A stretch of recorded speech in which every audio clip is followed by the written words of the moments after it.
Studio Sensor informe sur la maladie de la perte et transmet les dernières nouvelles de la guerre au Moyen-Orient. Le secrétaire d'État américain Rubio a répété que les États-Unis devront revoir leurs relations avec l'OTAN après la guerre avec l'Iran. L'armée israélienne affirme avoir mené une grande frappe aérienne contre des infrastructures gouvernementales à Téhéran. Israël aurait ciblé 800 sites en Iran et utilisé 16 000 bombes ou missiles. Plus de 2000 soldats et commandants iraniens auraient été tués et plus de 4000 cibles attaquées. Voici une vidéo de la frappe aérienne israélienne à Beyrouth, au Liban, ciblant un appartement. Un drone soutenant l'armée israélienne lors de l'invasion du sud du Liban a été touché par un missile solaire. Récemment, lors d'une attaque lancée depuis le Liban, l'armée israélienne a attaqué une rampe de lancement de roquettes qui avait tiré en direction du territoire israélien. Voici le moment où un drone de la milice irakienne attaque la base américaine Victoria près de l'aéroport de Bagdad. Nous sommes à Erbil, en Irak. Il y a eu une attaque intensive de l'armée iranienne. Il s'agit d'une attaque contre une base américaine.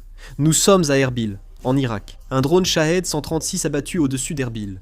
Un incendie important touche une base militaire sur l'île de Sitra à Bahreïn, dégageant une épaisse fumée noire. Nous sommes au Royaume-Uni.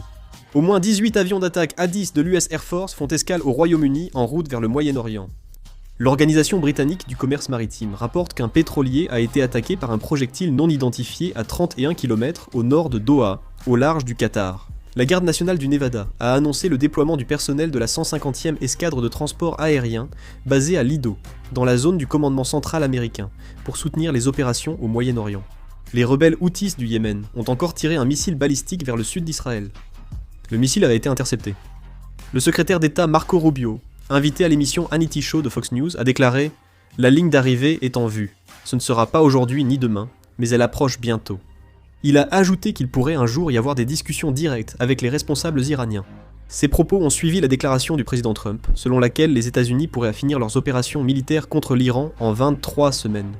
Le ministère américain de l'Agriculture a signalé que la hausse des prix des engrais et du carburant dû à la guerre contre l'Iran pousserait les agriculteurs à semer moins de maïs cette année. Le ministère américain de l'Agriculture annonce que les agriculteurs comptent semer 38,5 millions d'hectares de maïs cette année, contre 40 millions en 2025. Le ministre iranien des Affaires étrangères a admis avoir reçu un message direct de Steve Witkoff, envoyé spécial américain pour le Moyen-Orient, lors d'une interview diffusée mardi sur Al Jazeera. Il a précisé que ces messages n'étaient pas une négociation. La Grèce organise des exercices, en mobilisant sa flotte marchande pour se préparer à une attaque iranienne après de récentes attaques de drones.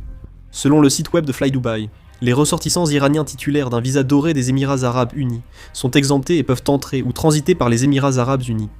Par ailleurs, le site web d'Emirates précise que les ressortissants iraniens ne peuvent ni entrer ni transiter par les Émirats Arabes Unis, mais que les titulaires d'un visa doré font exception à cette règle. Je publierai une vidéo dès que j'aurai plus d'informations. Je vais terminer la vidéo, merci.